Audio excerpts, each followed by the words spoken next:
Muy bien, buenas noches. Hoy está con nosotros Ariel Melamud, a quienes lo hemos invitado desde la Comisión de Finanzas Públicas y la Comisión de Administración Pública a que nos hable del presupuesto 2021, que nos hable de la sanción del presupuesto y también de cómo se viene ejecutando en este primer semestre.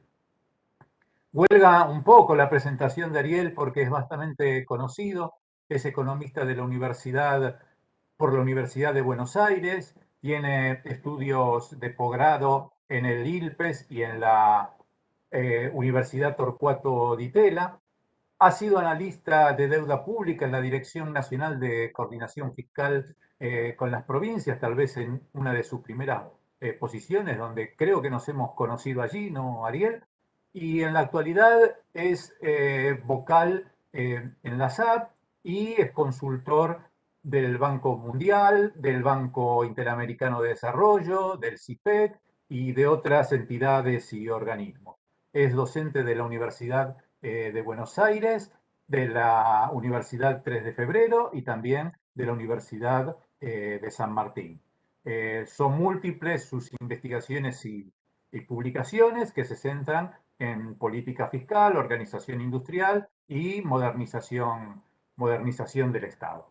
Así que, Ariel, quiero agradecerte tu presencia. También quiero agradecer otras presencias destacadas, como la de Gonzalo Lecuona, quien es director ejecutivo de ASAP y quien facilitó la participación de Ariel muy generosamente en este ámbito. Y también, bueno, a todos los amigos que están presentes y miembros de otras comisiones. Bueno, yo no tengo mucho más que decir, simplemente que el tema es de sumo interés en estos momentos. Ariel nos va a hablar del presupuesto y va a centrar un poco su tratamiento en las cuestiones de salud que han impuesto la pandemia y también alguna referencia a las cuestiones de género. Por eso también agradezco la presencia de miembros de las comisiones eh, de salud y de género del Consejo. Así que bueno, Amelia, te doy la palabra y lo escuchamos posteriormente a Ariel. Muchas gracias, Gabriel. Muchísimas gracias. Buenas tardes a todos. Gracias por participarnos a la Comisión de Administración Pública. También le doy una especial bienvenida a Ariel. Yo como miembro de la Comisión de Administración Pública es un tema que especialmente nos interesa. Nos interesa esto de la ejecución, el tema en salud, en perspectiva de género, en este momento tan difícil que estamos atravesando. La verdad, tenemos muchas ganas de escucharte, Ariel, porque muchas veces se discute mucho acerca del presupuesto y de los recursos para su financiamiento, pero no siempre se hace un análisis detallado y se evalúa realmente la ejecución presupuestaria, y lo hablo desde lo público, desde el Poder Legislativo. Así que bueno, muchas gracias, Ariel, por concurrir a esta conferencia en esta modalidad tan especial. Y bueno, te cedo la palabra porque todos queremos escuchar. Bueno, buenas tardes a todos. Muchas gracias a Amelia por la presentación, y a Gabriel especialmente también. Y bueno, sí, o sea, yo preparé una presentación sobre la ejecución, ¿no?, del primer semestre del presupuesto nacional, una comparación con la ejecución del año pasado. Pero antes que todo, me parece importante empezar a ir compartiendo la presentación, comentar que, bueno, que estamos ante un escenario bastante, no sé si llamarlo inédito, pero que no suele suceder recurrentemente como una pandemia, ¿no? Entonces, los análisis que se pueden hacer, las trayectorias que tiene, digamos, las variables, los datos, merecen analizarse en ese contexto, en un contexto en el cual venimos de un 2020 donde la política presupuestaria y fiscal tuvo que estar fuertemente dedicada a atender todas las emergencias que tenía la pandemia, y donde, como todos sabemos, también la recaudación ha sido muy afectada porque hubo un parate económico muy, muy importante, y por lo menos desde que yo tengo existencia, o existencia profesional también, nunca he visto, digamos, semejantes variaciones por el lado de la recaudación y también del gasto público. Y esto no es solamente de Argentina, sino es algo que sucedió en todos los países que fueron todos afectados de manera brutal por la pandemia. Algunos países tuvieron un poco más de colchón para poder implementar paquetes fiscales de mercado, y otros países como el nuestro tuvieron, digamos, fueron más vulnerables a poder enfrentar esta crisis con endeudamiento, que, bueno, obviamente Argentina el año pasado lo tenía prácticamente cerrado por el default y la reestructuración de la deuda, y bueno, en ese contexto nosotros sufrimos más, ¿no? Pero bueno, dicho esta breve introducción, digamos, voy a comenzar. Adelante, Paola, con la primera filmina. Comentando un poco la recaudación, ¿no? La recaudación tributaria en el primer semestre ya de este año creció de manera muy significativa, ¿no? Creció, ahí yo lo remarqué, 89,2% en términos nominales en relación al año 2020, ¿no? Eso es lo que muestran las cifras, lo cual también, o sea, es algo inédito, un crecimiento semejante, pero bueno, tiene que ver con que estamos comparando con un año 2020 donde en marzo, cuando empezó la pandemia, en abril e incluso en mayo, la caída de la recaudación tributaria fue brutal por el parate económico que hubo, ¿no? O sea, en ese entonces el fisco sufrió mucho, digamos, el cierre, digamos, de las actividades económicas. Entonces, cuando ahora comparamos este año con el año pasado, vemos brutal crecimiento nominal, incluso real. O sea, si eso lo deflactamos por la inflación que hubo en el periodo, que alrededor del 50%, hubo un crecimiento real del 40% en la recaudación tributaria, ¿no? Bueno, ese es el primer punto a destacar del lado de los recursos.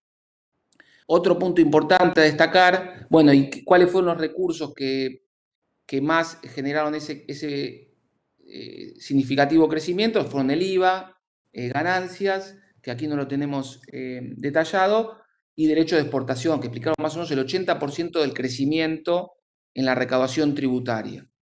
Un punto importante para aclararles es que este cuadro de ingresos corrientes y de capital de la Administración Pública Nacional refiere a los ingresos tributarios y las otras categorías de ingresos que recibe la Administración Pública Nacional, no es la recaudación tributaria nacional total, que después una parte significativa se coparticipa, ¿no?, a las provincias, y tiene afectación por fuera del presupuesto nacional. Entonces eso no está aquí.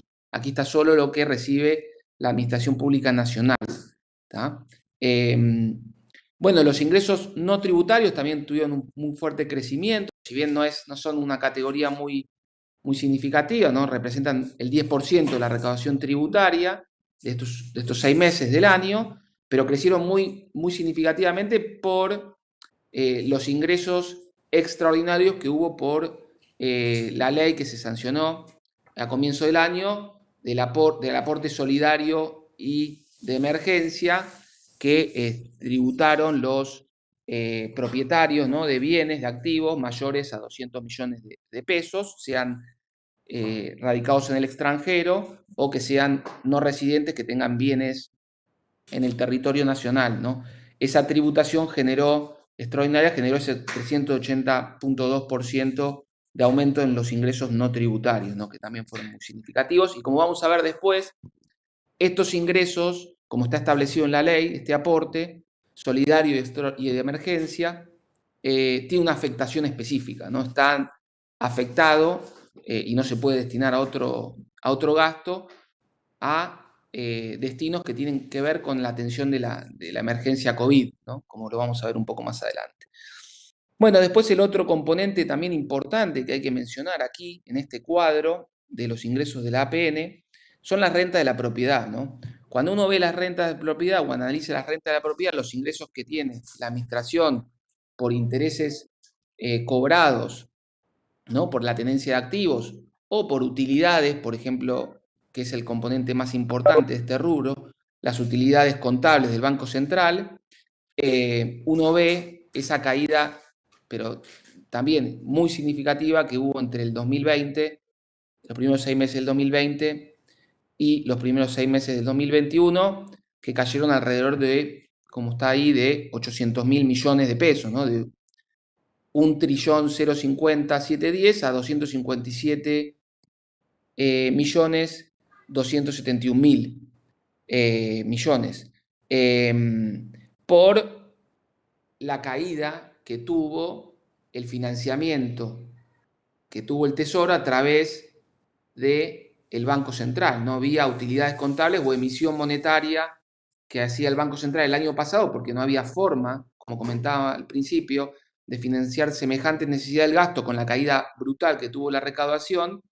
No había forma para hacer eso, entonces la única alternativa que tenía el Estado, el fisco, era financiarse con emisión monetaria del Banco Central, porque tampoco tenía acceso a los mercados, ¿no? Entonces, bueno, este es el otro componente que merece destacarse y lo que generó un poco que la situación de la recaudación se acomode un poco este año en relación a lo que fue el año pasado, o sea, que el Estado vuelva a financiarse con recaudación tributaria de una manera genuina y deje de financiarse con vía emisión monetaria o transferencia de utilidad del Banco Central, ¿no? Entonces, de manera de conclusión, aquí no nos vamos a dedicar mucho tiempo al tema de los ingresos, sino más bien a los gastos, pero de manera, digamos, resumida, uno ve que los ingresos totales aumentaron en términos nominales 22%, 21.7%, pero un muy fuerte cambio en la composición, ¿no? Cayeron mucho los ingresos por renta de la propiedad y aumentaron de manera un poco más en términos nominales la recaudación tributaria, lo cual es una muy buena noticia, ¿no? Esto tiene que ver con que todos hablábamos el año pasado, ¿no? Que el ASPO no era una medida que podía sostenerse mucho tiempo y uno de los efectos que tuvo es ese brutal desplome en los ingresos tributarios y bueno, la salida gradual del ASPO lo que generó es que de vuelta al Estado vuelva a financiarse con recaudación tributaria y deje de necesitar, digamos, asistencia financiera del Banco Central, ¿no?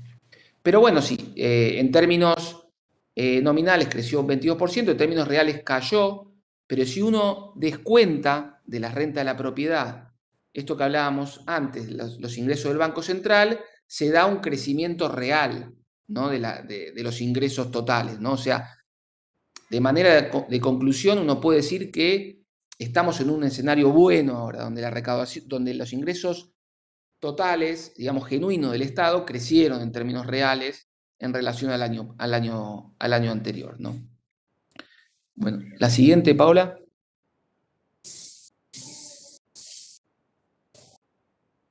En la próxima filmina, aquí lo que les comparto es el mismo análisis. Acá el análisis está efectuado de manera mensual, que no nos vamos a focalizar en el análisis mensual de junio, en relación a junio del año pasado, y al costado derecho está el análisis semestral de 2020 y 2020-21, que es donde nos vamos a focalizar en esta reunión, ¿no?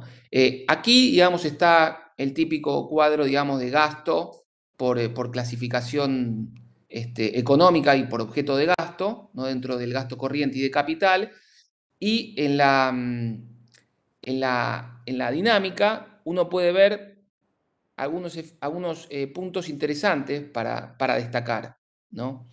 Uno, en términos agregados, lo que se ve es que en términos nominales creció el gasto 34,1, el gasto primario en el primer semestre, pero en términos reales cayó, ¿no? Estamos todos sabemos aquí que estamos ante una economía de alta inflación. En el primer semestre la inflación fue alrededor del 50% en relación al primer semestre del año pasado, entonces el gasto primario en términos reales cayó alrededor del 15%, ¿no? Lo cual uno puede entender que tiene que ver con una medida fiscal de contención del gasto, ¿no? Ante un escenario, como comentábamos al principio, de escaso y costoso acceso al financiamiento vía deuda, ¿no? Entonces esto un poco tiene que ver con lo que todos veníamos escuchando durante el primer semestre, que la política fiscal venía siendo un poquito más dura para poder ordenar un poco la situación, las finanzas públicas en relación a la presión que hubo el año pasado y digamos, encauzarla a un sendero más sostenible, ¿no? Cuando uno ve los distintos componentes del gasto, uno ve varias cuestiones, ¿no? Y los intereses cayeron en términos nominales y en términos reales mucho más por la reestructuración de la deuda del año pasado, ¿no? Por la caída que hubo en las tasas de interés a partir de la reestructuración de la deuda, que determinadas partidas, como por ejemplo las transferencias corrientes a provincias y al sector privado, cayeron en términos reales también fuertemente. En términos nominales, incluso las transferencias a las provincias cayeron, que tienen que ver con la menor necesidad de apoyo del Tesoro Nacional a las provincias ante la pandemia en el primer semestre de 2021. O sea, las provincias también empezaron a recaudar, así como lo hizo el Estado Nacional, las provincias empezaron a recaudar y necesitaron menos apoyo del Estado Nacional en términos de transferencias. Transferencias por digamos, ATN, vamos a verlo un poco más adelante. Las transferencias corrientes al sector privado crecieron en términos nominales 16,4%, pero acá hay varias cuestiones que las vamos a ver un poco más adelante, porque ahí hay comportamientos que son dispares entre distintas partidas, como por ejemplo los subsidios económicos que crecieron mucho, pero después cayeron mucho las transferencias al sector privado por programas de emergencia como el IFE o el ATP que dejaron de existir, ¿no? Después hay otras partidas que crecieron en términos nominales, pero en términos reales cayeron, como por ejemplo las remuneraciones y las transferencias a las universidades, lo cual significa que hay una caída real del salario de los empleados públicos. Y después, por ejemplo, las prestaciones de la seguridad social, también sucedió lo mismo, pero un poco más acentuado, en términos reales cayeron un poco más, que tiene que ver con el cambio en la fórmula, ¿no? Que se incorporaron los componentes de variación, se reemplazó el componente de variación de inflación para el ajuste de las jubilaciones y de las asignaciones familiares por una fórmula que incorporó, la variación de salarios, ¿no? Del RIPTE y la variación de la recaudación de AFIP, ¿no? Entonces, el cambio en la fórmula también impactó negativamente en el poder adquisitivo de las jubilaciones, las pensiones, las asignaciones familiares y todas las partidas que están, la asignación universal por hijo, y todas las partidas que están sujetas a la movilidad, ¿no? Incluso con ¿cómo se llama? Los bonos que hubo, ¿no? Los bonos que no estaban atados a la fórmula. Y por último, hay dos cuestiones a destacar que crecieron mucho, partidas como bienes y servicios y gasto de capital. Por el lado de los bienes y servicios, por el tema de la compra de vacunas, ¿no? Y el transporte, creció 87,6% el gasto en bienes y servicios. Y el gasto de capital creció casi 180% en términos nominales, que tiene que ver también con la baja ejecución en el primer semestre de 2020, principalmente por la pandemia y en segunda medida por tratarse de una administración que estaba iniciando su función, donde también eso genera un atraso en la ejecución de los proyectos de inversión, donde se revisa mucho los expedientes para ejecutar proyectos de inversión, entonces también eso significó, generó este brutal también crecimiento del gasto de capital, que es una muy buena noticia, ¿no? Esta recuperación. Adelante, Paola, la siguiente, por favor. Entonces tenemos estas cuestiones, que hay partidas que tuvieron, la siguiente, Paola, por favor, tuvieron comportamientos dispares, ¿no? Hay una antes. Ahí está. Bueno, como les comentaba antes, o sea, por el lado de las transferencias al sector privado que les comentaba, la siguiente, por favor. Ahí está. Por el lado de los programas sociales que están dentro de las transferencias al sector privado, hay una evolución que merece destacarse, ¿no?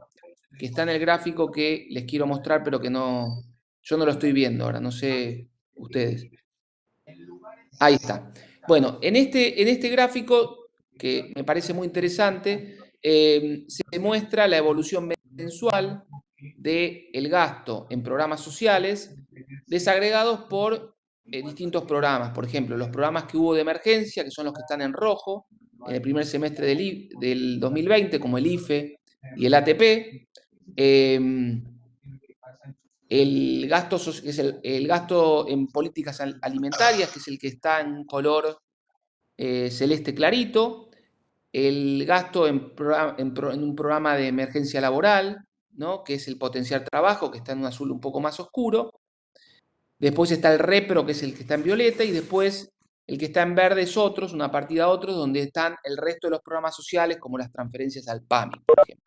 Entonces aquí se ve algo muy interesante. ¿Qué es lo que se ve? Se ve que el gasto social en programas sociales, no es todo el gasto social, sino el gasto en programas sociales, en el primer semestre de 2021 cayó, en términos reales, fue 316.000 millones,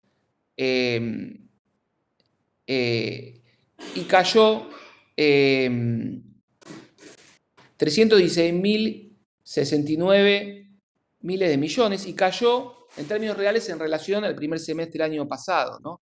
Pero se ubica este primer semestre 3 veces más, es 3 veces más que el gasto social en programas sociales que hubo en el primer semestre de 2019. Lo cual aún estamos en un nivel de gasto en programas sociales mucho más elevado que ante la pandemia, lo cual también es lógico porque la pandemia tuvo sus efectos negativos sobre el empleo, sobre la pobreza, entonces existe esa presión en mantener elevados determinados programas sociales, que son básicamente estos que les comentaba antes, que hubo una consolidación de estos programas sociales, ¿no? Como el programa en la tarjeta alimentar y el programa Potenciar Trabajo, ¿no? Que si uno ve en este primer semestre, son más elevados estos montos, estos programas, que en relación al primer semestre del año 2020. Pero la buena noticia de todo esto es que ya todo el área que está en roja ya no está, entonces hay espacio fiscal para generar una mejora en las finanzas públicas, ¿no? Pero esto es un punto que merece destacarse. La siguiente. Por el lado de las transferencias, ¿no? Con carácter económico a empresas públicas, este es un punto que se analiza de manera sistemática en los informes que hacemos desde ASAP, en los informes mensuales de ejecución, es el gasto en subsidios económicos, ¿no? Interesa mucho esto porque hay una fuerte discusión, todos sabemos aquí, acerca de la equidad, el componente equitativo que tienen estos subsidios económicos y el impacto que tienen sobre las finanzas públicas, ¿no? Aquí vemos que los subsidios económicos que están dentro del sector energético, ¿no? Como las transferencias a CAMESA, para compensar el costo de generación eléctrica, que no pagan las distribuidoras, sino que lo paga el Estado, que no lo pagan tampoco los consumidores, obviamente.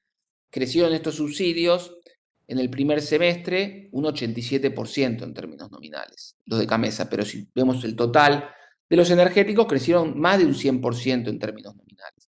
Y esto tiene que ver con el congelamiento que aún sigue vigente en las tarifas, bueno, hubo un ajuste, un pequeño ajuste del 10%, pero aún sigue siendo muy inferior al aumento que tuvieron los costos de generación, ¿no? Hubo un aumento muy fuerte por el aumento del costo del petróleo en los mercados internacionales y por la devaluación también del tipo de cambio. Entonces, eso es lo que generó que el Estado tenga que financiar aún más el, costo de las tarifas que no pagan los usuarios, ¿no? Y después también están los subsidios al sector transporte, ¿no? Que también, digamos, crecieron más del 70% por el congelamiento de los boletos, ¿no? Para el transporte público, automotor, ¿no? Y esto, digamos, el costo tiene una fuerte incidencia del salario, ¿no? Los salarios aumentan, el petróleo, el combustible aumenta y las tarifas de transporte no, entonces ahí es donde el Estado tiene que cubrir un porcentaje mayor del costo de las empresas transportistas. Pero después, por el otro lado, los subsidios al sector industrial cayeron un 56% porque el Estado destinó menos recursos al fondo de garantías y al FONDEP para subsidiar tasas, ¿no? Y mejorar el acceso al crédito de las empresas en el marco de la crisis económica que generó la pandemia. Entonces eso, digamos, generó cierto alivio en las transferencias y en los subsidios económicos, ¿no? Pero el nivel, digamos, de expansión sigue siendo elevado de los subsidios y en el último mes se ve que crecieron más de un 120%. Bueno, la siguiente, por favor, Paola.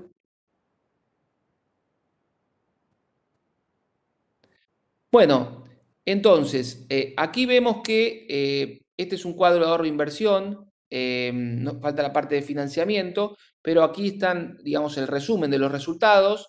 Se ve que los resultados, ¿no? Empeoraron porque aquí lo que estamos mostrando son los ingresos totales del APN, ¿no? Acá están incluidas las transferencias del Banco Central, entonces aquí se ve que los resultados en términos nominales empeoraron de manera significativa, pero si uno, digamos, descuenta, le resta estos casi 900.000 millones de pesos que dejó de recibir el Tesoro del Banco Central, uno ve claramente que la situación fiscal mejoró de manera significativa, ¿no? Sería por ejemplo, en términos, si vemos el resultado primario en el primer semestre del año pasado fue 21.000 millones de pesos, un superávit, y este primer semestre un déficit de 333.000 millones de pesos, contando las transferencias del Banco Central, pero si las netearíamos, ¿no? El superávit primario del año pasado pasaría a ser un déficit primario de casi 800.000 millones de pesos, ¿no? Entonces habría una mejora sustantiva en este resultado primario y en todos los otros resultados también que aquí estamos mostrando, ¿no?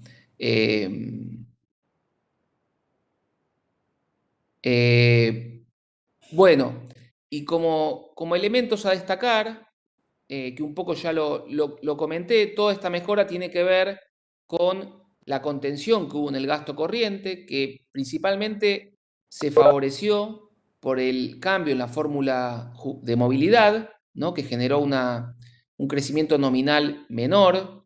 Pensemos que alrededor del 50-60% del gasto primario está ajustado por esta fórmula. Entonces, el cambio en la fórmula, al incorporar índices que crecieron menos que la inflación, tuvo un fuerte impacto positivo sobre el gasto, pero obviamente negativo sobre los saberes y el poder adquisitivo de las jubilaciones, de las pensiones y de las asignaciones familiares y las asignaciones universales, ¿no?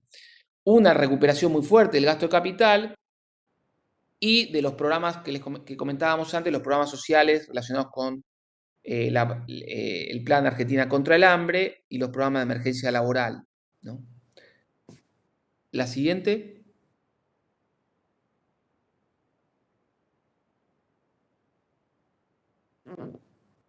Bueno, aquí en este cuadro podemos observar la variación, ¿no?, y el comportamiento que tuvieron las transferencias corrientes y de capital a las provincias, ¿no? Aquí están las corrientes. Ya comentábamos al comienzo que las transferencias a las provincias cayeron. Y como pueden ver aquí, básicamente cayeron porque cayeron las transferencias a las provincias relacionadas con con la función relaciones interiores, que es donde están los ATN, ¿no?, las asistencias financieras a provincias y municipios, que cayó prácticamente un 100%, ¿no? 57.000 millones de pesos. Entonces, principalmente la caída de las transferencias a las provincias tiene que ver corrientes con que la emergencia, digamos, finalizó, entonces el Tesoro dejó de asistir a las provincias con ATN y con ayudas financieras vía el Fondo Fiduciario de Desarrollo Provincial y otros mecanismos, ¿no?, de emergencia. El resto de las transferencias corrientes, como por ejemplo de la función educación, en términos nominales creció un 56%, aquí podemos ver las más importantes. El FONIR creció 37%, menos que la inflación. Las transferencias a las provincias, a las cajas, ¿no?, a las cajas previsionales provinciales que no fueron transferidas a la nación, crecieron un 41% en el primer semestre, todas menos que la inflación, estas partidas.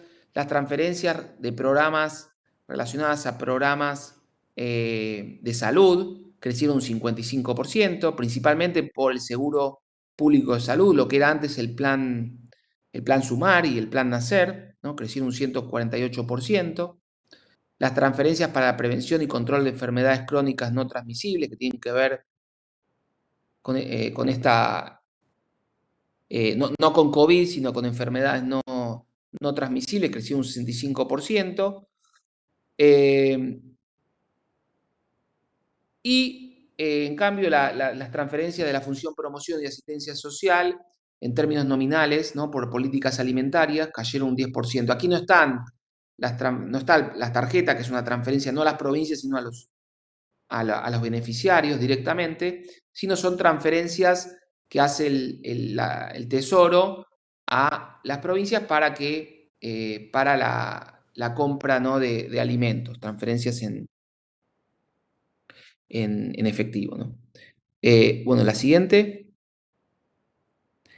En la siguiente lo que vamos a ver es principalmente que las transferencias de capital, ¿no?, que están relacionadas con ingresos que reciben las provincias y que tienen que ejecutarlos en proyectos de inversión, ¿no?, en gasto de capital, crecieron, por el contrario, casi un 500% en términos nominales. Eso se puede ver en la parte inferior, a diferencia de las transferencias corrientes, lo cual también dice que lo cual también sigue el tema de la salida, ¿no?, de la emergencia, y que el Estado de vuelta vuelva, digamos, a relanzar, ¿no?, el gasto de capital, ¿no?, a través de transferencias que hace a las provincias para que ellas ejecuten ese dinero en obras y en proyectos de inversión que manejan las provincias, ¿no? Bueno, en vivienda ha crecido un 700%, en educación un 600% casi. Y bueno, todo esto también tiene que ver con el bajo nivel de ejecución que tuvieron en el primer semestre del 2020, ¿no? La siguiente.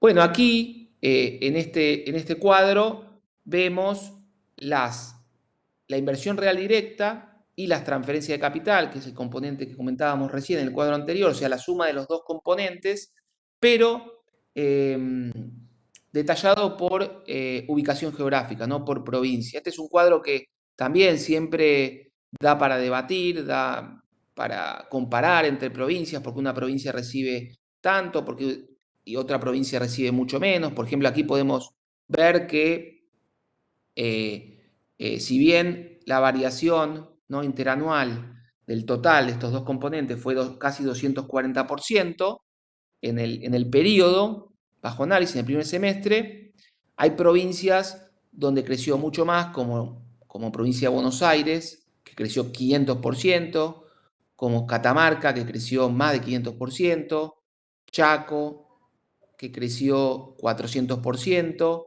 Entre Ríos, que creció 550%, y Formosa, donde creció un 500%. Pero hay otras provincias donde el crecimiento fue menor que la media, donde se observa la ciudad de Buenos Aires, donde el crecimiento fue 90%, menos de la mitad que la media, donde Misiones también fue un 96%, y Tucumán, donde el crecimiento del primer semestre fue un 69%, ¿no?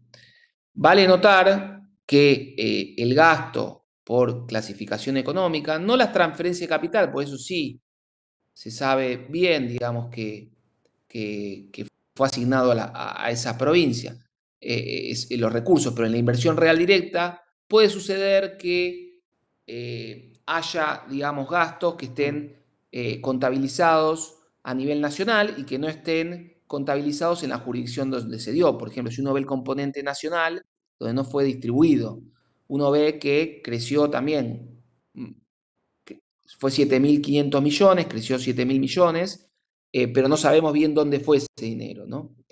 Pero bueno, este es uno de los cuadros que más debate genera y merece su atención. El siguiente, por favor.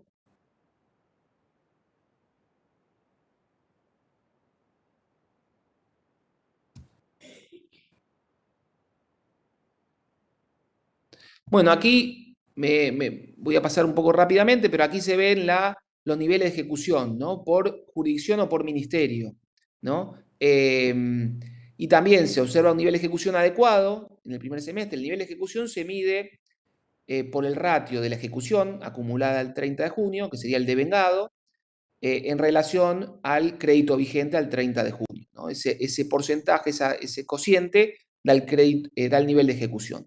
Como ven, hay un nivel de ejecución del gasto primario adecuado, el 48,4% del primer semestre, lo cual muestra un buen ritmo de ejecución, pero cuando uno ve al interior, por jurisdicción, también ve disparidades, ve ministerios donde hay subejecuciones, como por ejemplo el Ministerio de Trabajo, donde el nivel de ejecución fue el Ministerio de Transporte, donde fue del 23%, el Ministerio de Desarrollo Productivo, donde fue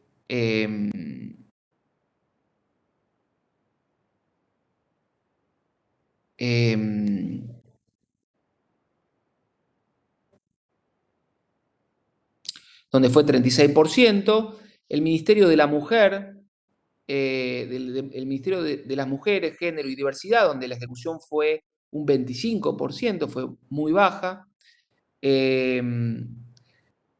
Y hay ministerios donde se observa nivel de ejecución más que la media y que tienen que ver también con ministerios donde hay un fuerte componente de gasto que se da todos los meses, no recurrente, como el pago de jubilaciones, el Ministerio de Trabajo o asignaciones familiares, o el Ministerio de Desarrollo Social, ¿no? Donde son transferencias también corrientes, entonces hay un elevado nivel de ejecución.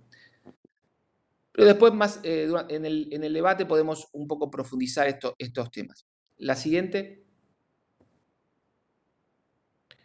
Bueno, aquí lo que podemos ver son las ampliaciones presupuestarias que hubo en el presupuesto aprobado 2021.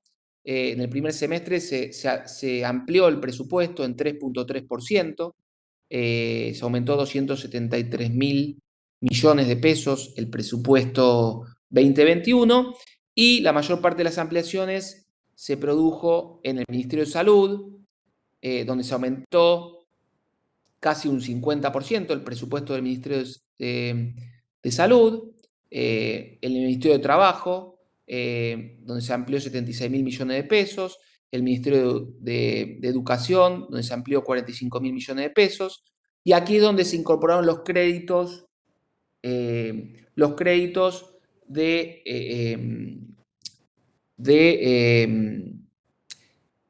Fondo Solidario, ¿no? Los aportes solidarios y de emergencias que se dieron para financiar el gasto COVID, ¿no? Eso se incorporó, no estaba aprobado en el presupuesto y se incorporó en el presupuesto 2021 con una ampliación presupuestaria, ¿no?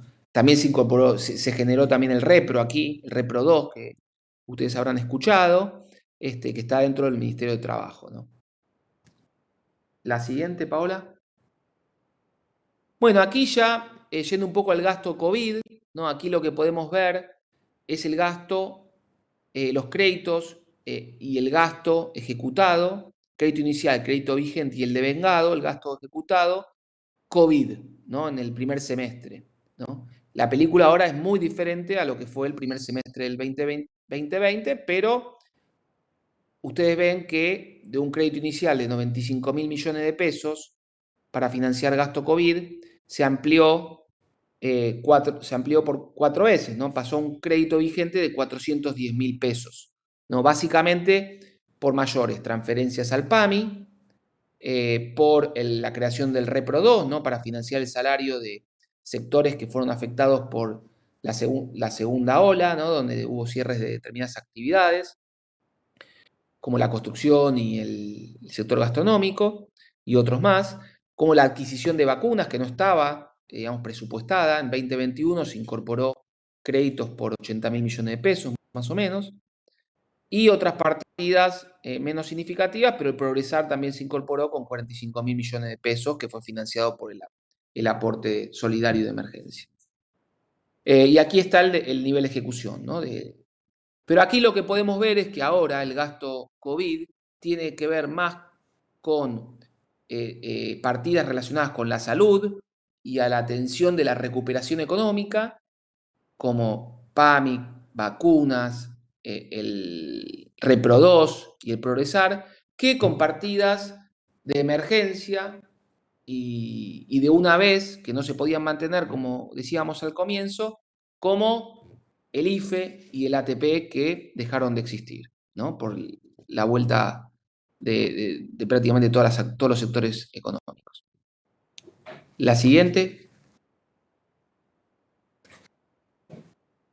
Bueno, aquí en el próximo cuadro vemos lo que comentábamos recién, que es la ejecución del aporte solidario extraordinario, ¿no? Se prevé que este aporte le va a permitir recaudar al Estado Nacional, a la Administración Pública Nacional, más de 190.000 millones de pesos, ¿no? Y están atados, como comentaba antes, a partidas, está etiquetado, ¿no?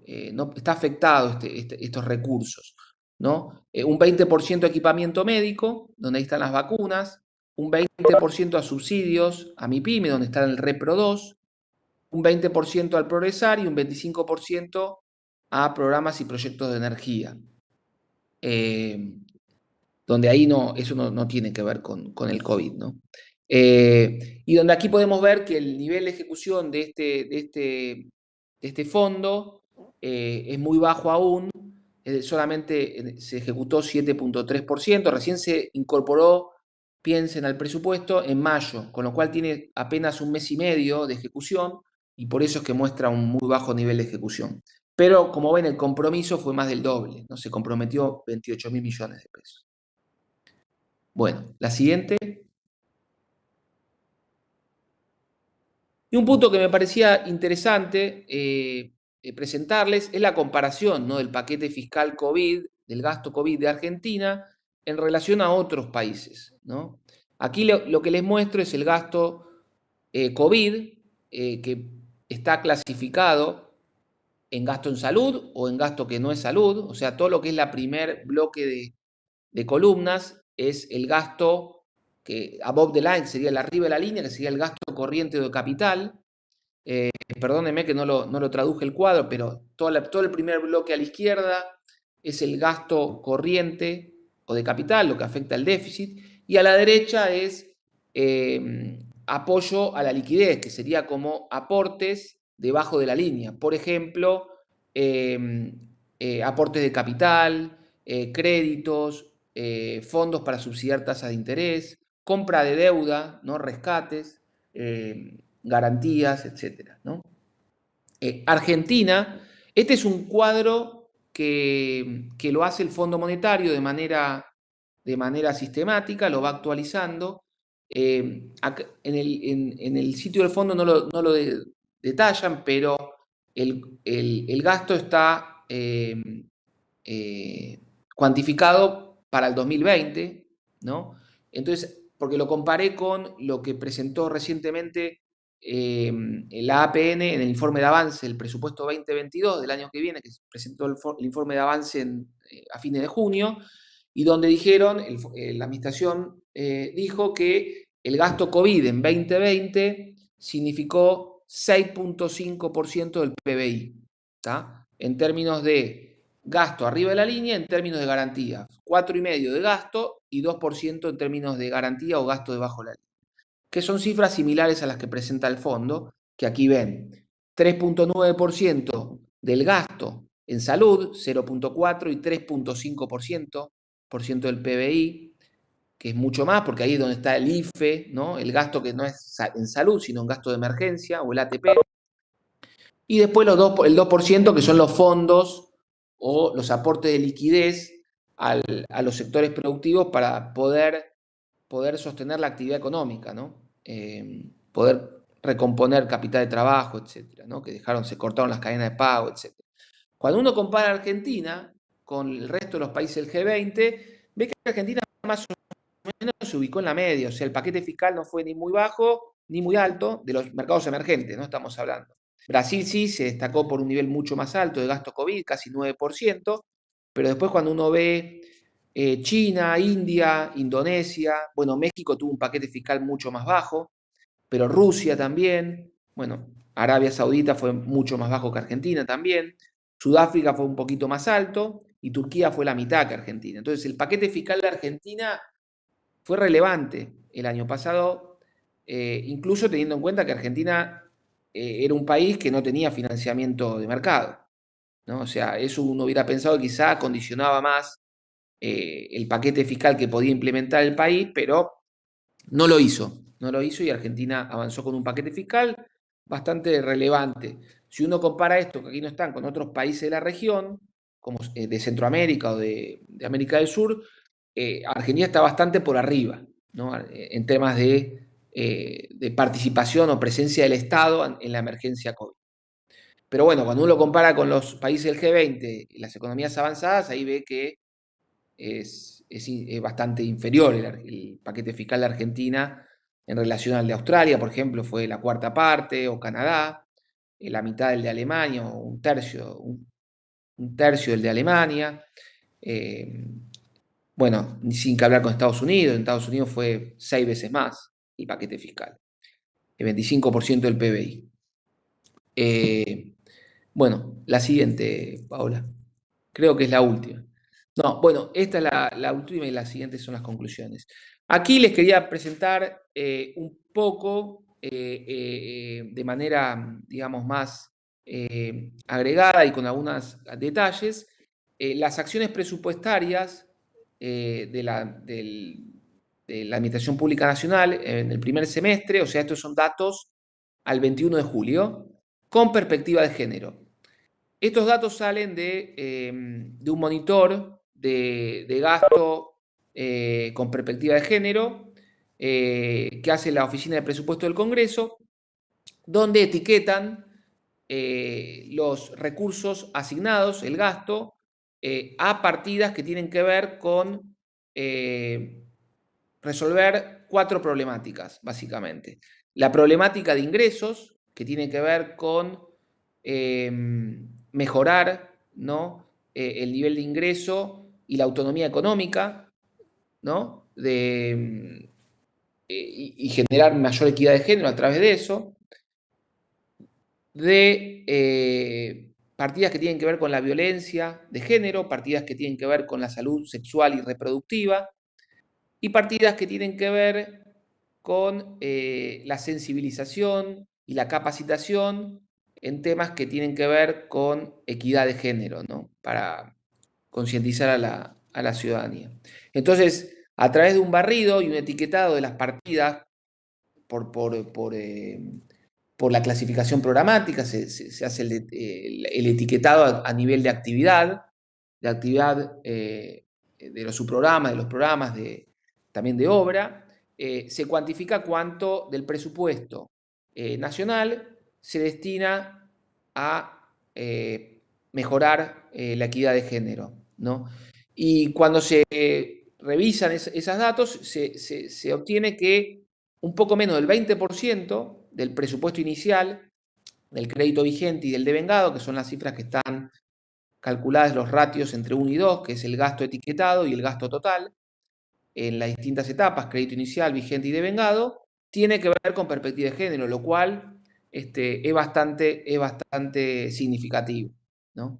Después están los niveles de ejecución, que son similares, tanto para el gasto total y el etiquetado a presupuesto con perspectiva de género, y está la variación del crédito vigente, ¿no? Donde en gasto etiquetado a partidas presupuestarias con perspectiva de género cayó levemente, un 0,3% el crédito vigente, a diferencia del gasto total que creció, como habíamos visto al comienzo, 3,5%. Pero bueno, cuando uno ve cuáles son las partidas, cuáles son los programas o las actividades que representan la mayor parte de este presupuesto etiquetado a perspectiva de género, son las partidas que tienen que ver con mejorar la problemática de ingresos, ¿no? Para generar equidad de género, ¿no? Y para generar autonomía económica. Como ven aquí, las pensiones no contributivas a madres de 7 o más hijos, que representan el 5% del gasto total con perspectiva de género, la AUH, ¿no? Que representa un 15%, las prestaciones previsionales por moratoria previsional, que representa un 59%, que representa la mayor bolsón de estas partidas. Y después, por otro lado, están las partidas, las actividades, del Ministerio de Desarrollo Social, como la tarjeta alimentaria, el potencial trabajo, que en conjunto representan un 20%. Entonces, casi un 99% del presupuesto con perspectiva de género está destinado a resolver la problemática de ingresos, como es de esperar, ¿no? Y está repartido un 80% en el Ministerio de Trabajo, ANSES básicamente, y un 20% en el Ministerio de Desarrollo Social. Y en términos menores, de manera del presupuesto que involucran, pero no de la importancia que tienen estas partidas, están las partidas de las actividades del Ministerio de Mujeres, Géneros y Diversidad, como vinculadas al programa Acompañar, que atiende la problemática de violencia de género, y la actividad de desarrollo de la salud sexual y procreación responsable del Ministerio de Salud, que atiende la problemática de salud sexual y reproductiva. Bueno, la siguiente y la última, Paola. Bueno, para cerrar, digamos, de manera breve y resumida, para abrir un intercambio entre todos, hay que mencionar que la situación fiscal mejoró, y mejoró de manera significativa en el primer semestre del 2021, por varias cuestiones.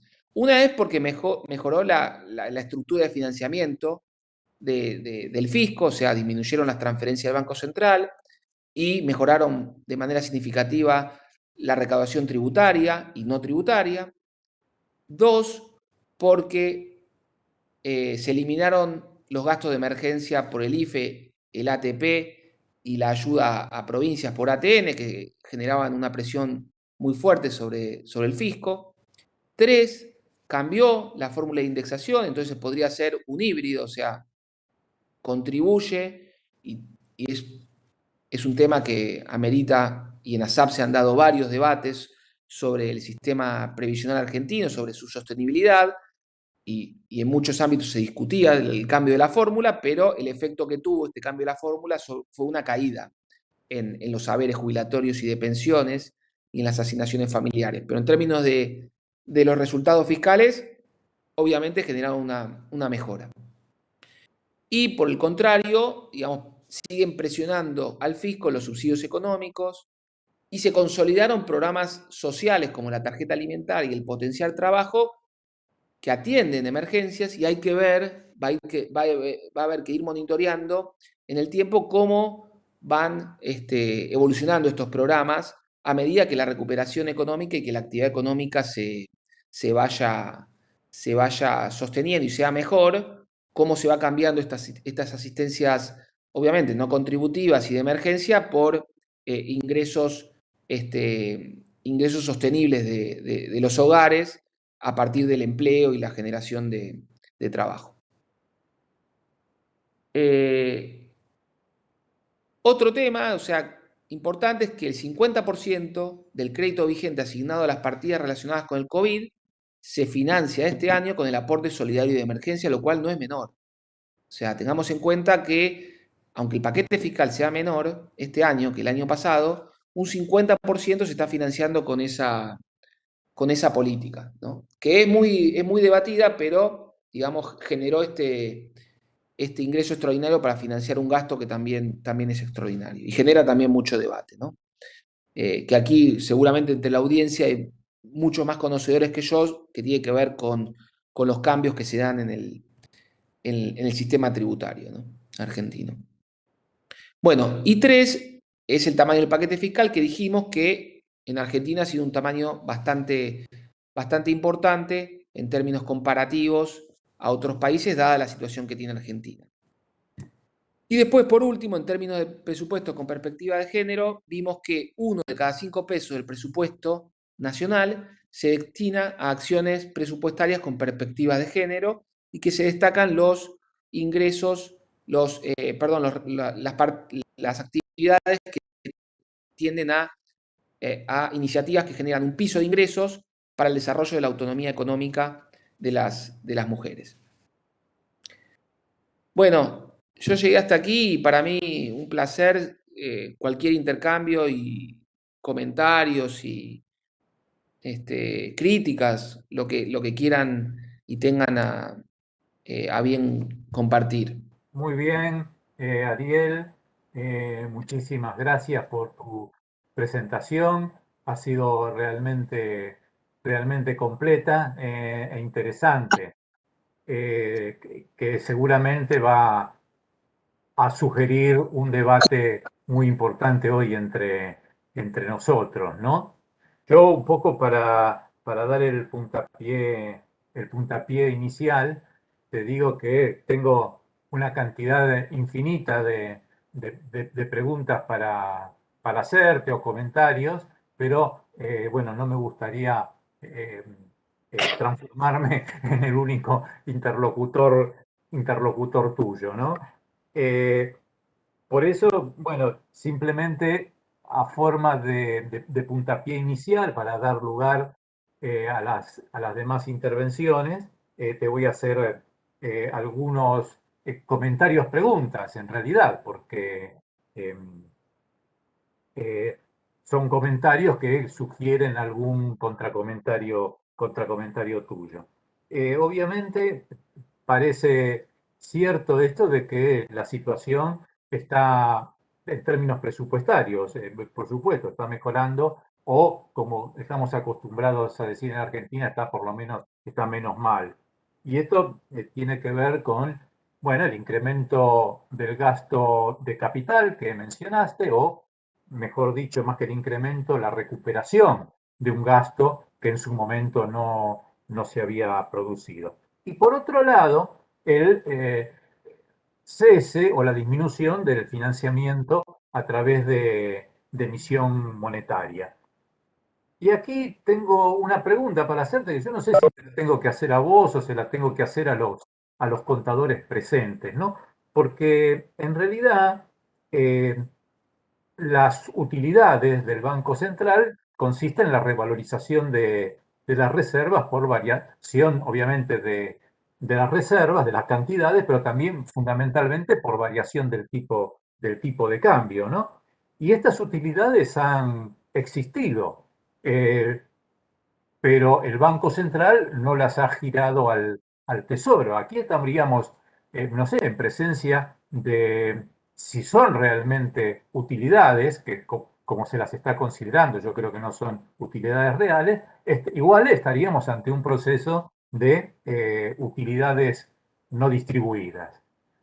Ese es el primer comentario. El segundo comentario tiene que ver con la ejecución presupuestaria, ¿no? De estos primeros 6 meses que nombraste, que dijiste que la ejecución en promedio andaba en el 40 y tantos por ciento, y yo me fijé que justamente, y vos lo mencionaste también un poco, que las dos áreas de peor ejecución son un poco áreas de nuestro interés, ¿no?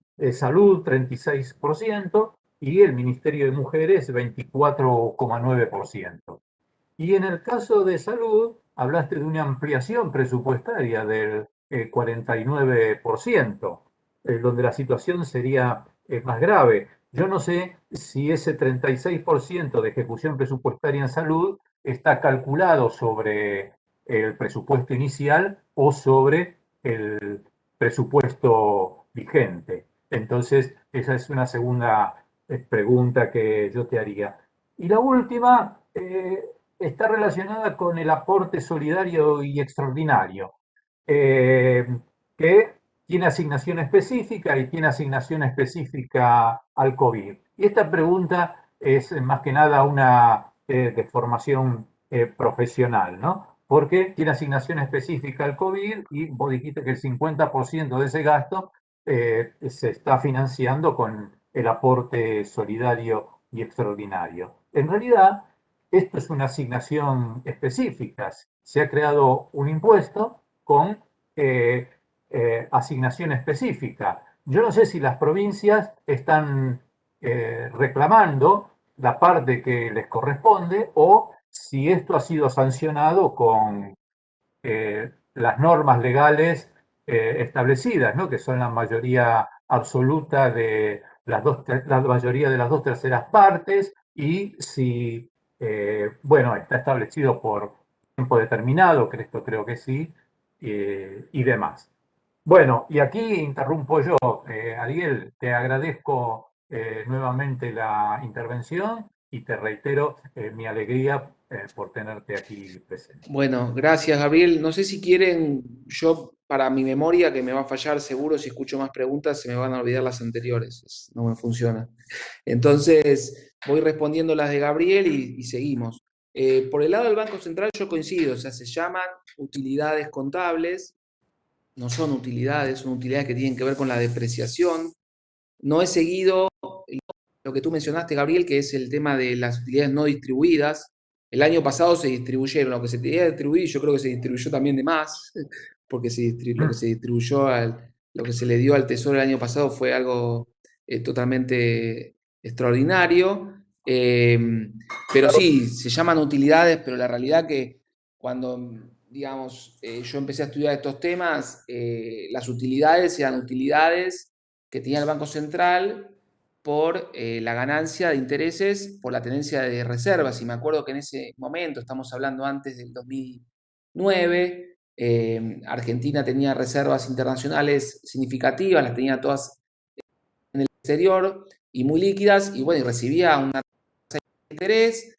Entonces, esos intereses que eran en dólares se transferían al Tesoro convertidos a pesos, y esas eran las utilidades, que no eran contables, sino eran utilidades reales. Después apareció todo este enjambre que conocemos ahora, que son las utilidades contables, donde los procesos de evaluatorios y los cambios en la normativa terminan generando la posibilidad de que el Banco Central pueda ir ampliando y ampliando su financiamiento al Tesoro vía emisión. Y sí, es un tema muy criticado, no solamente por la política fiscal, sino también por el tema monetario, ¿no? Por los efectos que generan en términos monetarios. Eso por tu primera pregunta. La segunda, que tenía que ver con, si no me equivoco, con los niveles de ejecución, ¿no? En términos de salud y en Ministerio de la Mujer, que son muy bajos. En términos de salud, sí, los ratios están calculados por el gasto devengado como porcentaje del crédito vigente, con lo cual en el Ministerio de Salud el bajo nivel de ejecución tiene que ver con que se amplió el presupuesto de manera muy relevante, como vimos, y que aún no se ha ejecutado ese presupuesto ampliado de manera continua, con lo cual es un bajo nivel de ejecución temporal, que tiene que ver también con la compra de vacunas, tiene que ver con gastos que yo me imaginaría que en el segundo semestre se va a ir regularizando. En el caso del Ministerio de la Mujer, habría que indagarlo un poco más. Uno ve que el presupuesto es muy bajo, es el ministerio que tiene menor presupuesto en términos de todos los ministerios, pero incluso eso, el nivel de ejecución es muy bajo. Y ahí yo me atrevería a decir, sin haberlo analizado de manera detallada, por programas y por actividades, que al ser un ministerio, y eso Susana que está aquí lo puede explicar mucho mejor que yo, es que al ser un ministerio nuevo, Susana Vega, que la tenemos aquí, la presidenta de SAP, que al ser un ministerio nuevo, enfrenta muchas dificultades para ejecutar, por ser un SAF nuevo, por tener que irse acomodando a toda la maquinaria estatal y a la burocracia de la administración, al manejo de expedientes y a todo lo que significa poder ejecutar presupuesto, ¿no? Entonces, yo me imagino que el bajo nivel de ejecución, eso no justifica que sea bajo y que esté bien, ¿no? Al contrario, digamos, si hay muchas necesidades, con tener un presupuesto con perspectiva de género debería reforzarse, ¿no? Eso, ¿no? Con eso no estoy justificando para nada, pero estoy tratando de buscar la explicación. Y había una tercera pregunta que comentaste, Gabriel, pero que no se me borró. Si me Ahí la está, porque recordás. sí, estaba silenciado. Sí, que el aporte solidario está con asignación específica al COVID. Y vos comentaste que el 50% del gasto COVID va a ser Sí, financiado con esa fuente. sí, Yo quería saber si se había resuelto de alguna manera o pasaba a los eh, permanentes conflictos entre nación y provincias el tema de la asignación específica, porque las provincias sí. pueden reclamar parte de este nuevo impuesto, que para no ser coparticipado y ser asignación específica, tiene que sancionarse con unas mayorías especiales. Sí, sí, sí. Justo me olvidé de una de las más importantes que hiciste, sí. No, totalmente difuso este tema, cómo va a ser. O sea, aquí debe haber muchos contadores que pueden aportar más que yo, pero yo por todo lo que estuve revisando no se acordó, digamos, no se acordó una distribución hacia las provincias y es un impuesto cuya base imponible es provincial, porque es un impuesto que grava la propiedad, ¿no? Y todos sabemos aquí que las provincias y la ciudad autónoma son las que graban la propiedad con los impuestos inmobiliarios y, que tienen sus jurisdicciones, con lo cual, aún teniendo en cuenta que fueron las provincias o los representantes de las provincias en el Congreso que aprobaron esta ley, porque las aprobaron los diputados y senadores de las provincias, eventualmente es una ley que está en contradicción con la legislación tributaria argentina, con lo cual, como tú dijiste, yo me atrevería a decir que es un problema que eventualmente siga en la carpeta de los problemas que tiene la nación en sus relaciones con las provincias y con las deudas cruzadas y las presentaciones en los juzgados, ¿no? Sí, sí, sí, perfecto, sí, sí, yo creo que somos de la misma opinión en ese sentido. Bueno, muchas gracias, Ariel, yo me siento perfectamente respondido. Eh, no, no sé si alguno de ustedes, aquí tengo, a ver, una pregunta de Gustavo Paludi. Gustavo, ¿por qué no si me estás escuchando, ¿por qué no la mencionás vos, la hacés vos verbalmente? Bueno, perfecto. Buenas noches a todos. No, es decir, me encantaron los cuadros, sí, es decir, muy explícitos, muy detallados. Y lo que me pasó, que no sé si lo interpreté mal o no, pero hasta donde yo tengo entendido, en el primer semestre del 2021, es como que tenemos un avance de ejecución de casi un 80%. Y eso es lo que yo analicé por mi lado, en lo que yo tengo entendido. Capaz que estoy equivocado, ¿sí? De haberlo visto yo, ¿sí? Pero no lo interpreté así de los cuadros que vi. No sé si estoy equivocado o no. Entonces quería preguntarle a él si Ariel había hecho algún tipo de análisis con la ejecución en el transcurso del año 2021 de la ejecución, ¿sí? De lo que se estaba Sí, presupuestado y de la ejecución en el grado de avance cuando se está consumiendo al primer semestre, ¿sí? sí. No sé si se entiende Sí, la pregunta. Gustavo. Sí, sí, sí, se entiende, se entiende. Habría que ver qué variables vos utilizaste cuando calculaste este porcentaje del 80%. O sea, para calcular el nivel de ejecución o los avances en la ejecución, comúnmente lo que se considera es como numerador, se considera el gasto devengado, que ya es un gasto que tiene compromiso Sí, de sí, la pago y que si no ejecución. se paga genera una deuda, la ejecución, con el crédito vigente, ¿no? El Pero crédito una vigente es, pregunta, ahí tengo una duda yo, ¿ves? El crédito vigente, a diferencia del crédito inicial, el crédito vigente lo que incorpora son las modificaciones presupuestarias, ¿sí? efectivamente, sí. Entonces, lo que yo apunto es, cuando yo interpreto esto, ¿no? Es decir, el crédito inicial es la ley de presupuesto, ¿sí? Y el crédito vigente es cuando incluís modificaciones presupuestarias que se van generando a partir del tiempo, ¿sí? Sí. Que surgen obviamente otras necesidades y se incrementa el presupuesto, ¿sí? Entonces, yo lo que apunto, sí, capaz que el análisis que hice yo por mi lado, fue el tema a partir de la ley de presupuesto. Por eso capaz que eso es lo que Sí. a veces capaz que me desorienta. Pero ojo, es decir, no digo ni que esté bien ni que esté mal el análisis, no, nada que ver. Es decir, yo lo que digo es que yo partiendo de la ley de presupuesto, que fue lo que es presupuesto por ley, Sí. supuestamente en el Congreso, ¿sí? Fue aprobada la ley. Es decir, es como que eso, hasta donde yo tengo entendido, es como que se estaba ejecutando, es decir, casi un 80% en el primer semestre. Es verdad que las modificaciones presupuestarias se van generando sobre la marcha, pero yo lo que entiendo es eso. Por eso te preguntaba si vos habías hecho algún tipo de análisis con la variable que yo te estaba diciendo. No sé si estoy No, sí, equivocado o no, sí. No, sí, pero Gustavo, ahí, viste, en la presentación, después cuando te la, digamos, se la voy a mandar a Paola y seguramente ella se la va a compartir a todos sí, sí, porque eso los también lo pregunté yo. presentes. Si se Eh, podía conseguir vas la a ver que presentación, pues hay, está genial. sí, claro, vas a ver que hay un cuadro que muestra el nivel de ejecución, que es con las variables que comentábamos recién, y también te muestra el nivel o la ampliación que tuvo el presupuesto original sancionado, que fue en el primer semestre fue de 250.000 millones de pesos, un poco más, fue un 3,5%, me atrevería, no recuerdo exactamente, del presupuesto original se amplió, ¿no? Aumentó solamente un 3,5% el presupuesto original. Con lo cual, si el nivel de ejecución con el crédito vigente fue 48%, como vimos, en términos del presupuesto original, yo me atrevería a decir que fue un poquito 50, 51, no, por ahí. No, 80%, por eso te digo, tendrías que ver con qué valores utilizaste para llegar a ese 80%, porque no podría ser nunca. Bueno, Eh, listo. Así que habría que ver eso.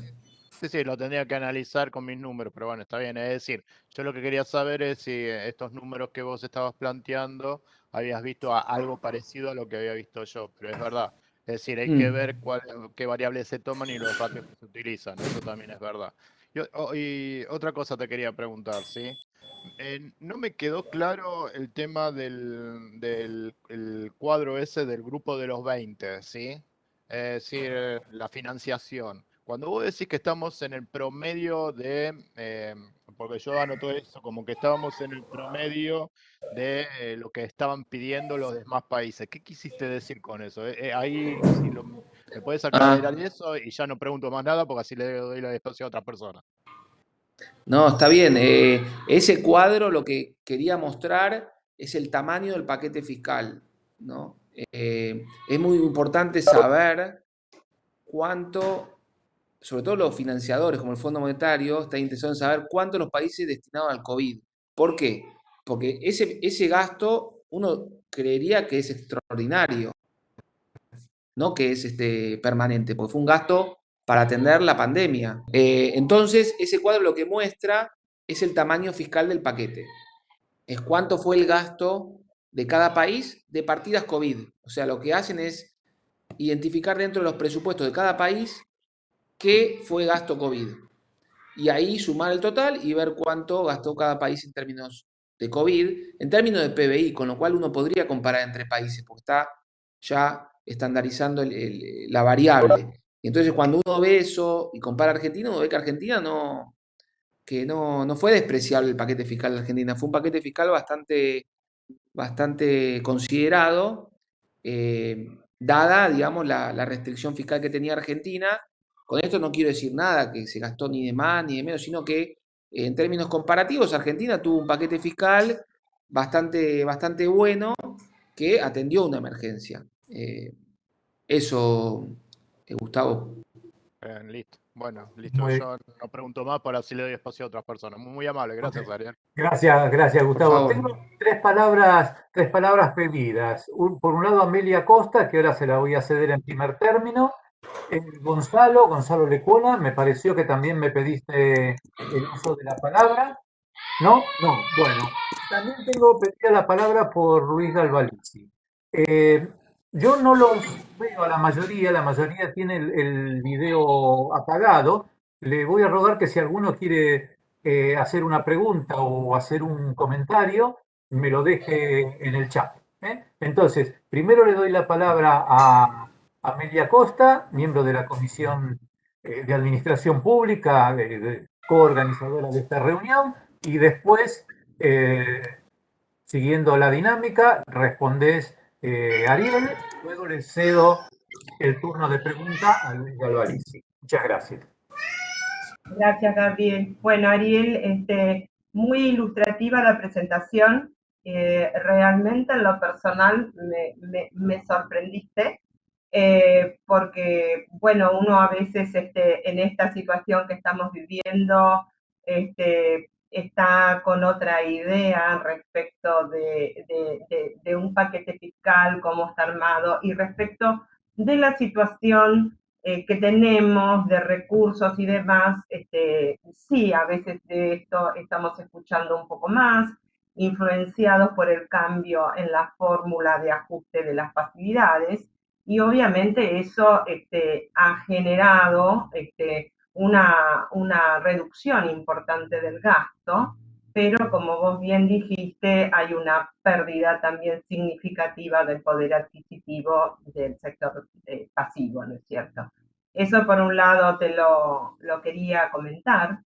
Y también veo en el tema del Ministerio de la Mujer que es muy baja la ejecución y comparto en esto que es un ministerio que ha comenzado a andar, como quien dice, y que bueno, de alguna manera tal vez cuesta poner en práctica y en ejecución los planes, que deben ser muchos, supongo, porque realmente vemos que el gasto importante en lo que es el ministerio está destinado a la equidad económica de la mujer, y entiendo que este gasto tal vez podría ser suplantado por por programas que brinden capacidades para que no sea un subsidio, sino que brindar capacitaciones que permitan tener herramientas para poder prescindir de ese subsidio y poder reinsertarse en el sector privado, ¿no?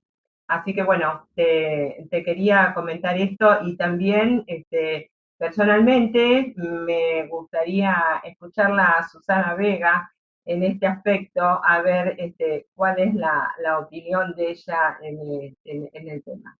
Muchas gracias, Ariel. Hola, buenas tardes a todos. Muchas gracias por la invitación a SAP y bueno, agradecer a Ariel por la exposición en nombre de la asociación. Primero que nada, no, realmente me agarran en una falta porque no tengo muy estudiado el tema de por qué la ejecución del Ministerio de las Mujeres es tan bajo, y comparto las opiniones de ustedes, o sea, de que siempre cuesta arrancar cuando en una organización nueva. Pero verdaderamente no tengo estudiado los programas y por qué cuesta, también depende del tipo de programas em, que se elaboren, ¿no? O sea, hay programas que de repente es una transferencia y es fácil de ejecutar, pero hay otros programas que requieren toda otra organización diferente para implementar, y entonces cuesta un poquito más. Bueno, les prometo estudiar un poco el tema y darles una respuesta un poco más interesante. Gracias, Susana, gracias. Un placer escucharte. Muy bien, muchas gracias, Susana. Muchas gracias por estar aquí. No te había identificado, no te había visto. Ahora que sé que estás acá, te lo agradezco mucho. Gabriel, yo recién tengo una Diana. pregunta. Muy bien, Diana, perfecto. Después yo querría hacer un comentario. Perfecto, muy bien. Entonces le doy primero la palabra a Diana Zagaró y después a Germán López Tuisant y me parece que ya vamos cerrando, ¿no es cierto, Paola? Estamos en tiempo de ir cerrando. Bueno, Diana. primero, chicos, una misión de gracias. La exposición fue espectacular. Como miembro de la Comisión de Finanzas Públicas, puedo decir que se pasaron, dicho como en el barrio. Pero mi pregunta es que en algún momento se habló de la caída en los sueldos de la administración pública y yo me preguntaba, el hecho de que gran parte de la administración pública esté trabajando en forma virtual, debe haber un gran ahorro. Algo leí de eso. Un gran ahorro en lo que se refiere a no tener su personal dentro de la oficina, algo de eso. Yo algo vi. Gracias, Diana. A vos, Gabriel. Me dejaste congelado, Diana. No, me parece un tema muy interesante para explorar, ¿no? Yo pensé que cuando estaba haciendo la pregunta te ibas a... Perdón, Ariel. Sí. Adelante. Sos vos porque en mi teléfono no te veo. Sí, soy yo. Dale. No, te iba a decir que cuando estabas formulando la pregunta, yo me imaginaba como que ibas a decir también que, o sea, en términos reales cayó el salario, pero también hay que ver la productividad, ¿no? No por ser, digamos, un economista que busque la eficiencia, pero también, o sea, hay que medir todo, ¿no? En la cuenta global. Yo creo que tu pregunta apuntó a eso, a medir todo en la cuenta global, no quedarse solamente con el gasto nominal en salarios, sino analizar todo. Bueno, tú te fuiste al tema del ahorro en otros gastos, me imagino, obviamente, pero por el lado de los privados hubo un ahorro en traslado, ¿no? Porque se trabaja de manera remota o quizá hay un mayor gasto virtual para las conexiones. Hay que ver la productividad. A mí me preocupa más la productividad. Y el tema de que tú mencionaste también hay que ver un poco, ¿no? Que si generó otros ahorros, como en gasto de mantenimiento, en consumo de servicios públicos, en la administración pública, seguramente ha generado el consumo de papeles de cualquier oficina del Estado, ¿no? Es un tema interesante, sí. Yo creo que es un tema interesante para que profundicemos de ASAP. Hay que buscar financiamiento. En realidad, yo creo que es interesante desde el lado de esta nueva etapa que estamos viviendo y que trabajadores públicos trabajan en su casa y de pronto usan su computadora, etcétera, etcétera, no reclamo, sino a nivel gasto. Yo creo que a nivel gasto ha de haber disminuido un montón. Estuve buscando, pero no encontré. Pero bueno, es interesante que lo veamos. Sí. Muy bien. Le cedo la palabra ahora a Germán López Tuisant, que tenía una pregunta pendiente. Más que una pregunta, es un comentario. Aquí se habló del aporte solidario extraordinario y el problema o el conflicto de federalismo que se puede plantear, ¿no? Por la coparticipación y por las mayorías que aprobaron la ley. Yo no sé si ustedes observaron que en el presupuesto, bueno, el nombre ya llama la atención, yo no tengo duda que tiene carácter tributario, ¿no? Pero se lo llama aporte solidario extraordinario y en el presupuesto está incluido, como pasa en los municipios con las tasas, está incluido dentro de los ingresos no tributarios. Y me parece que ahí está la trampita, entre comillas, ¿no? Lo de trampita, que lo sustraería del problema, o por lo menos el gobierno nacional pretende sustraerlo así de la coparticipación. Esa es mi impresión. Perfecto. Hay una pregunta de Hernán Hirsch, a quien también ahora le cedo la palabra en este momento. Ah, perdón. Germán, supongo que vos tienes un comentario de Ariel con respecto a lo que acabas de decir. Claro, tío, perdón. Hola, Gabriel. Sí, Bueno, sí, te agradezco esperamos el mucho. comentario de Ariel, Hernán, y ahora te doy la palabra nuevamente, perdón. Sí, la verdad que yo no lo había pensado, pero puede ser un punto que se haya tenido en cuenta a la hora de evitar algún conflicto hacia adelante. Pero como tú dijiste también recién, o sea, claramente es un tributo, no es un ingreso no tributario, es un ingreso que tiene el Estado a partir de una base imponible que es el valor de bienes. Y está, bueno, nada, no es una tasa tampoco, ¿no? Con lo cual, con ese criterio quizás estoy pensando, o sea, en voz alta, pero también el tema cuando hay un blanqueo también no se pone como ingreso tributario. Pero bueno, la verdad que este tema un poco no me quiero meter porque me excede en términos de conocimiento, ¿no? De saber hasta qué punto es un aporte que debe hacer. Yo creo que es un tributo y que debería coparticiparse, pero bueno, prefiero darle la palabra a un conocedor, un tributarista, ¿no? Comparto absolutamente con Germán y entiendo que es un tributo y que en este caso estamos frente a una cuestión de exposición, pero no a una cuestión de fondo, nada más. Perfecto. Le doy la palabra a Hernán Hirsch y después, bueno, aquí Luis Galvalici, que todavía está con el triángulo amarillo, me ha dejado una pregunta escrita. Te la transmito y si no hay más preguntas, pasamos al cierre. Hernán, por favor. Sí. Hola, Gabriel. Hola, Ariel. Muy buena la presentación. Quería felicitarte. Y después yo tenía una consultita pequeña, bastante técnica y puntual. En presupuestos pasados, no me acuerdo cuál fue el evento,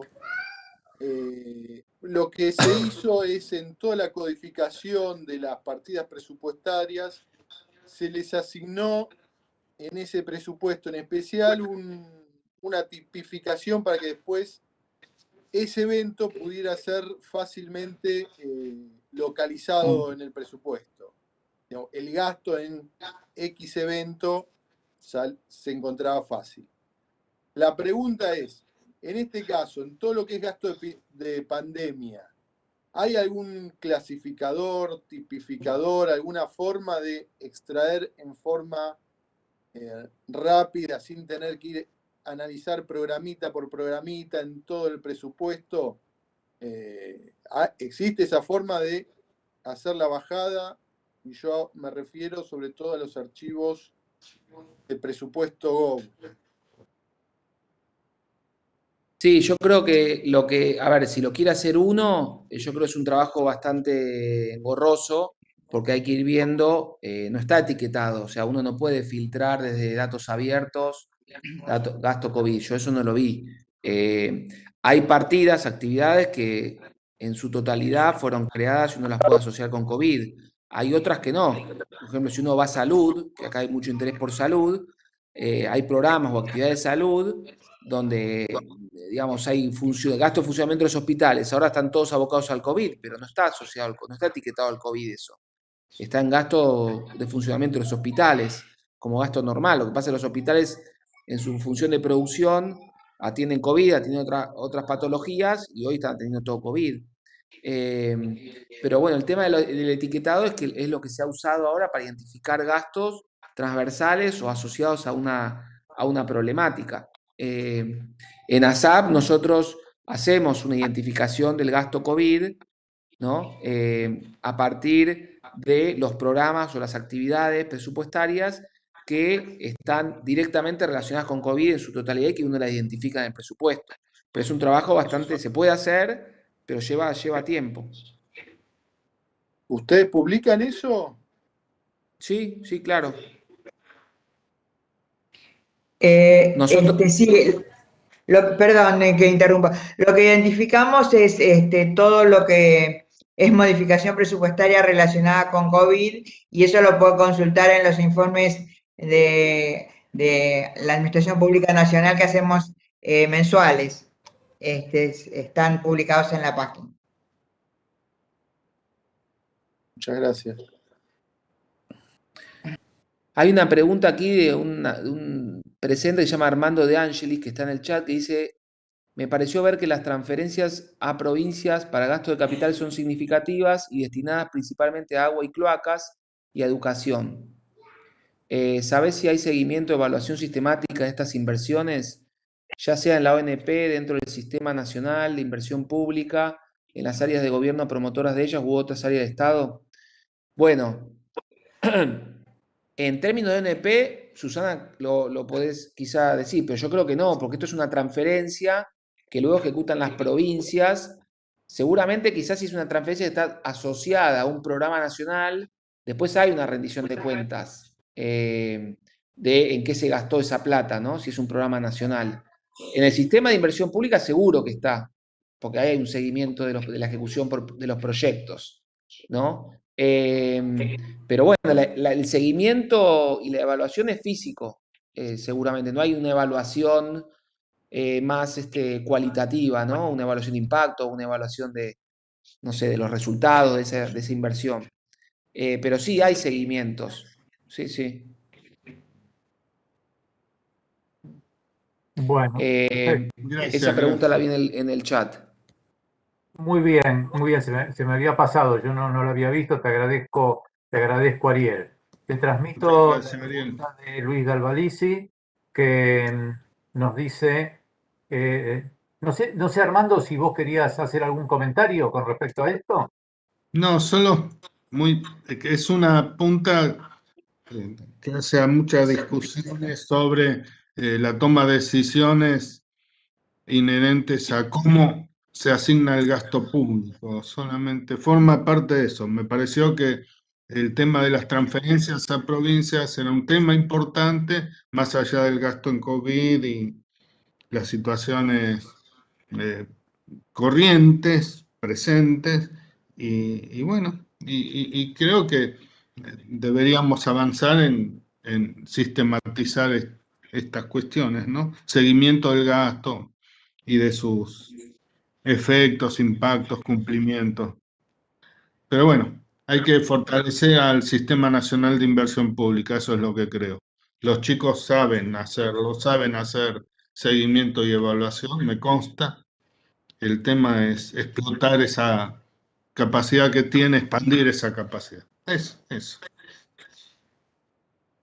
Muy bien, gracias Armando. Y entonces ahora sí, finalmente, la pregunta de Luis Galvalici, que me la transmite a mí de manera escrita, y dice, por favor, quiero saber si hay algún trabajo analizando la eficacia, la eficiencia y la operatividad del gasto, particularmente, si yo no entiendo mal, en lo que se refiere a los gastos producidos por la pandemia, al igual que el Ministerio de la Mujer.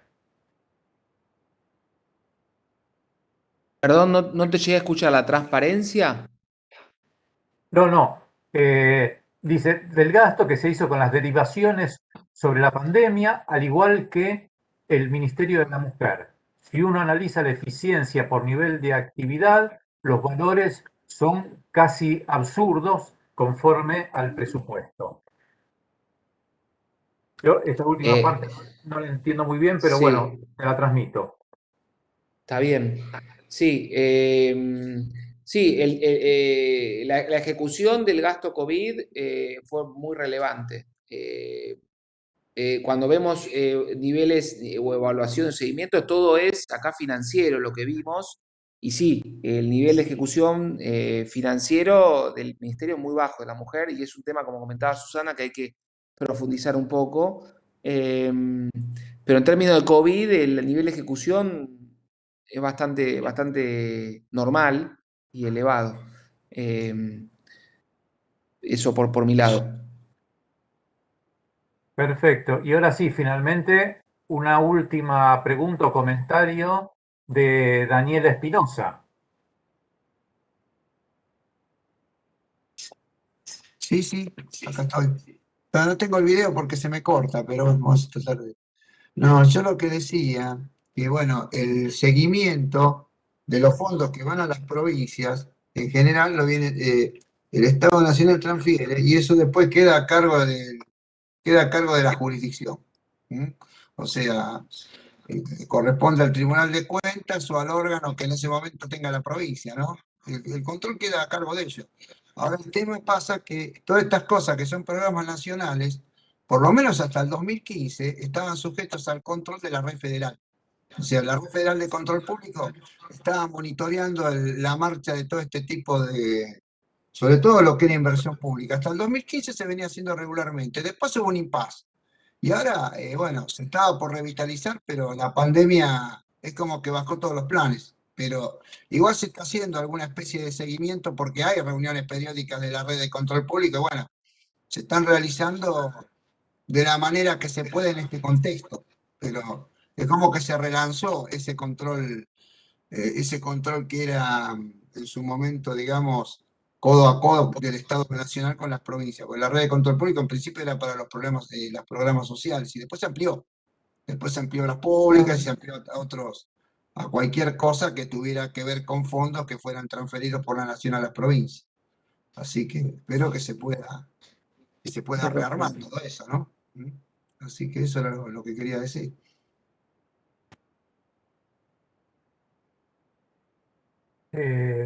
Muy bien. Gracias, Daniel. Bueno, por nuestra parte creo que no hay nada más. Creo que no hay más preguntas. Así que en estos momentos lo que nos queda es manifestar nuestro aplauso y nuestro agradecimiento por la presencia de Ariel aquí y un agradecimiento que yo quiero hacer extensivo a Gonzalo y quiero hacer extensivo también a Susana Vega. Te dejo a vos unas últimas palabras, Ariel, y luego le cedo la palabra a mi tocayo Gabriel Italiano, presidente de la Comisión de Administración Pública, para que cierre esta reunión. Así que, bueno, Ariel, si querés decirnos algo, te escuchamos y después Gabriel Italiano cierra la reunión.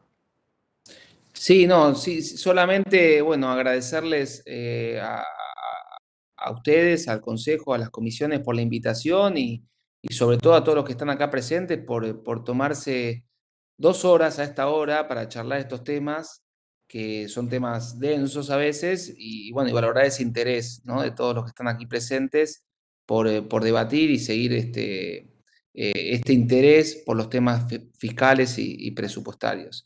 Y obviamente también a Susana y a Gonzalo por la confianza que me tienen en hacer esta presentación y compartir con ustedes todo esto. Muy bien, gracias Ariel. Y toma la palabra Gabriel Italiano.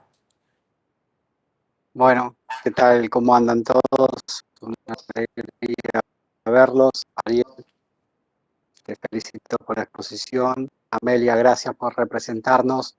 Gracias por estar ahí. Un saludo grande a Hernán, a todos los miembros de la Comisión de Administración Pública como de Finanzas Públicas. La verdad que simplemente es agradecer Yo cada vez que presentamos estos tipos de charlas así internas que hacemos, tanto de nuestra comisión como de la Comisión de Finanzas Públicas, me pone orgulloso por los temas que venimos tratando, por los temas que traemos al seno de nuestras comisiones y por la calidad de expositores que traemos. Así que te agradezco, Ariel, te agradezco la charla que nos has dado, la paciencia que nos tenés, porque también como profesionales todos opinamos, hablamos, asumamos un granito de arena, pero como siempre digo, entre todos nos nutrimos, así que te agradezco y bueno, gracias a todos. Gracias a todos por estar. Nuestra comisión está de vacaciones en esta semana, pero el esfuerzo que hacen siempre de estar, hoy vinieron acá Gabriela, Daniel, Armando, Gustavo, bueno, y todo, no lo deja de mencionar a ninguno. Les agradezco a todos y bueno, a seguir así. Esto es lo que nos sirve a todos como profesionales. Así que muchas gracias nuevamente, Ariel, gracias, Gabriel, gracias a todos por estar. Nada más. Muy bien, entonces, buenas noches, agradezco. gracias Ariel y gracias a SAP.